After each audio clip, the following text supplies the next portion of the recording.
வணக்கம் நண்பர்களே, welcome to my channel. மேற்கு அரசு அமைந்து கிட்டத்தட்ட 100 நாட்களை தொடும் நிலையில் இருக்கிறது. இந்த நிலையில் சட்டமன்ற கூட்டம் தொடங்கி நடந்து வருகிறது. சட்டப்பேரவையில் தமிழகத்தின் முதலமைச்சராக இருக்கக்கூடிய மாண்புமிகு திரு சி ஜோசப் விஜய் அவர்கள் இன்றைக்கு சட்டசபையில் ஒரு மகத்தான ஒரு தனி தீர்மானத்தை நிறைவேற்றியிருக்கிறார்கள். அவருக்கு முதற்கண் நமது யாதொன்றும் தமிழ் யூடியூப் சேனல் சார்பாக வாழ்த்துக்களை தெரிவித்துக் கொள்கிறோம். தாயின் கருவில் உருவாகி அவருடைய தொப்புள் கொடி வழியாக உணவளித்து உயிரளித்து அந்த உயிர் இந்த உலகத்திற்கு வந்த பிறகு என் தாயின் முகத்தை நான் பார்த்து அவள் எனக்கு அமுதூட்டி அதனோடு கூட தமிழ் உணர்வையும் ஊட்டி வளர்த்திருக்கிறாள். என் தாயின் வழியாக உதிர்ந்த அந்த மொழி என் தாய்மொழியாக தமிழாக ஏற்றுக்கொண்டு அந்த தமிழை என் பள்ளி பருவத்திலிருந்து தொடங்கி தமிழ் வழியிலே கற்றவன். தமிழ் தாய் வாழ்த்து என்பது ஒரு மிகச்சிறந்த ஒரு விஷயம். அதற்கு முதலிடம் கொடுக்கணும் அப்படின்னு சொல்லிட்டு இந்த தீர்மானத்தை கொண்டு வந்திருக்கார். அந்த தீர்மானத்தை அவர் முடியும் போது என்ன சொல்கிறாருன்னா, தமிழ்நாட்டின் பண்பாட்டு அடையாளத்தை நிலைநிறுத்தும் வகையில் தமிழ்நாட்டில் அமைந்திருக்கும் அனைத்து கல்வி நிறுவனங்கள், பல்கலைக்கழகங்கள், அரசு அலுவலகங்கள், பொதுத்துறை நிறுவனங்களில் நடக்கின்ற நிகழ்ச்சிகளில் தமிழ்த்தாய் வாழ்த்து கட்டாயம் இடம்பெற வேண்டும் என்கிற ஒரு தீர்மானத்தை ஏகமனதாக அனைத்து கட்சிகளும் ஆதரவுடன் நிறைவேற்ற வேண்டும் என்று முன்மொழிகிறார். ஏற்கனவே ஆட்சியில் இருந்த திராவிட முன்னேற்றக் கழகத்தின் சார்பில் முன்னாள் அமைச்சர் கோவி செழியன் அவர்கள் இந்த தீர்மானத்தை ஆதரித்து பேசியிருக்கிறார். முன்னாள் முதலமைச்சர் எடப்பாடி அவர்களும் இந்த தீர்மானத்திற்கு ஆதரவு தெரிவித்திருக்காங்க. அது மாதிரி பல்வேறு கட்சிகள் எல்லோரும் ஒருங்கிணைந்து இந்த தீர்மானத்தை இன்று நிறைவேற்றியிருக்கிறார்கள். இதுவரை ஆட்சியற்ற நாட்களிலிருந்து இன்று வரை முதலமைச்சர் நடவடிக்கையில் ஒரு திருப்திகரமான ஒரு விஷயம் என்றால் இந்த தமிழ்த்தாய் வாழ்த்து முதன்மையாக பாடப்பட வேண்டும் என்கிற அந்த தனி தீர்மானம்தான்.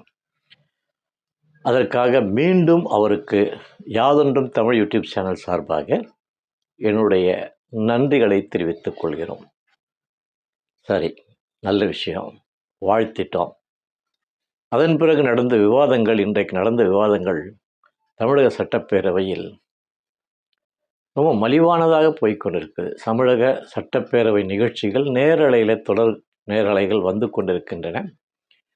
அவற்றில் எதிர்க்கட்சி தரப்பில் முதிர்ந்த அனுபவமிக்க முன்னாள் அமைச்சர்கள், எம்எல்ஏக்கள், ஆளும் வரிசையில் முதலமைச்சர் உட்பட அனைவருமே புதிதாக பொறுப்பேற்றிருக்கிறவர்கள். இவர்கள் 2 பேருக்குள்ளவும் ஒரு மோதல் போக்கு தான் கடைபிடிக்கப்படுகிறது. எதிர்க்கட்சி ஒரு கேள்வியை எழுப்பும்போது அந்த கேள்விக்கான விடையை சொல்வதற்கு பதிலாக பழைய ஆட்சியில் இப்படி நடந்தது, இது இருந்தது, இப்படி குறை சொல்லும்போது இவர்கள் அதை எதிர்த்து அதற்கு எதிர்வினை ஆற்றுகின்றனர். இந்த விஷயத்தில் மாண்புமிகு சட்டப்பேரவை தலைவர் திரு ஜேசிடி பிரபாகரன் அவர்களுடைய நடவடிக்கை வரவேற்கத்தக்க விஷயம், மகிழ்ச்சியான விஷயம். தமிழை அவரும் அழகாக பேசுகிறார். அதற்கு அவருக்கும் இந்த ஆட்சிக்கும் நான் நன்றி சொல்லிக்கொள்வோம். இன்றைக்கு நடந்த ஒரு சிறு மோதல் போக்கு தான் சொல்லணும். மாண்புமிகு நிதித்துறை அமைச்சர் திரு மரியா வில்சன் அவர்கள் கொஞ்சம் உணர்ச்சி வசப்பட்டு கோபப்பட்டுட்டார். அவர் நிதிநிலை அறிக்கை படிக்கும்போது தமிழ் வார்த்தைகள் சரியாக வரவில்லை, உச்சரிப்பு வரவில்லை. அது நிறைய இடங்களை கடந்து போய்விட்டார் என்று சட்டசபையில் பேசுகிறார்கள். அது நமக்கு தெரியலை, இருந்தாலும் அதை பார்த்தவர்கள் சொல்கிறாங்க, படித்து அந்த கடந்து போன விஷயத்தை. திராவிட முன்னேற்றக் கழகத்தின் சார்பில் நின்று ஜெயித்த ஒரு எம்எல்ஏ அவர் ஒரு அறிவுரையாக சொல்கிறார். அவர் ஆங்கிலத்தில் புலமை பெற்றவர் ஆக இருக்கிறார். ஆனால் பேசும்போது ஆங்கிலமும் தமிழும் கலந்து பேசுகிறார். தவறான உச்சரிப்பில் அவருடைய சரியாக வரலை, இலக்கண பிழைகள் இருக்குது, இப்படிலாம் சொல்கிறாரு. அதற்கு அவர் என்ன செஞ்சுருக்கணும் அப்படின்னா, ஒரு விஷயம் நான் முதல்லே சொல்லிட்டேன். அனுபவசாலிகள் நிறைந்த எதிர்ப்பகம், புதிதாக வந்தவர்கள், ஆட்சியாளர் பக்கத்தில் உணர்ச்சி வசப்பட்டு அவர் எனக்கு 30 வருஷமாக நான் எஜுகேஷன் துறையில் கல்வித்துறையில் இருக்கேன், எனக்கு ஆங்கிலம்தான் தெரியும், நான் இப்படி தான் பேசுவேன், என்னுடைய மொழியே இப்படி தான் என்று ஆணித்தரமான ஒரு வார்த்தை கோபத்தில் சொல்லும்போது சபாநாயகர் அவர்கள் கூட அவரை அமைதிப்படுத்தினார். அதன் பிறகு அமைச்சர் ஏவா வேலு அவர்களோட பேசி ஒரு சமரசமான ஒரு நிலை. அது அவர் சொன்ன வார்த்தை, இனிவரும் காலங்களில் உங்களுக்கு திருத்தி கொண்டு தமிழை அழகாக உச்சரிக்க வேண்டும் என்று. அதற்கும் சட்டமன்ற சபாநாயகர் அவர்கள் தமிழிலும் ஆங்கிலத்திலும் உரையாடலாம், சட்டமன்றத்தில் பயன்படுத்தலாம் என்கிற ஒரு விதியை கூட கடைப்பிடிச்சாங்க. நமக்கு என்னுடைய கருத்து, நம்ம யாதொன்றும் தமிழ் யூடியூப் சேனல் கருத்து என்னன்னா, மோதல் போக்கை விட ஒருவரை ஒருவர் தாக்கி பேசுவதை விட, ஒருத்தர்கிட்ட ஒரு நல்ல விஷயம் இருக்குன்னா ஏற்றுக்கலாம், இல்லை நமக்கு தெரிஞ்சதை நம்ம மொழியில் சொல்லலாம். அது ஒரு மோதல் போக்காகவே இவர்கள் வயதில் சிறியவர்கள், அவர்கள் வயதில் பெரியவர்கள், 2 பேருமே ஈக்குவலாக மோதிக்கிறது சரியில்லாத ஒரு விஷயம். இதுவரைக்கும் சட்டமன்றம் நிகழ்ச்சிகள் நடந்ததெல்லாம் பார்த்துருக்குறோம், தொலைக்காட்சிகளில் பார்த்துருக்கோமோ இல்லையோ, அன்றாட செய்தித்தாள்களை படிச்சிருக்கோம். இப்போ வந்திருக்கிறவர்கள் நேரடி ஒளிபரப்பு செய்து கொண்டிருக்கிறார்கள், அதற்காகவும் நன்றி செலுத்துகிறோம். மக்கள் பார்த்து கொண்டிருக்கிறார்கள். இவருடைய வார்த்தைகளை சரியாக பயன்படுத்த வேண்டும்.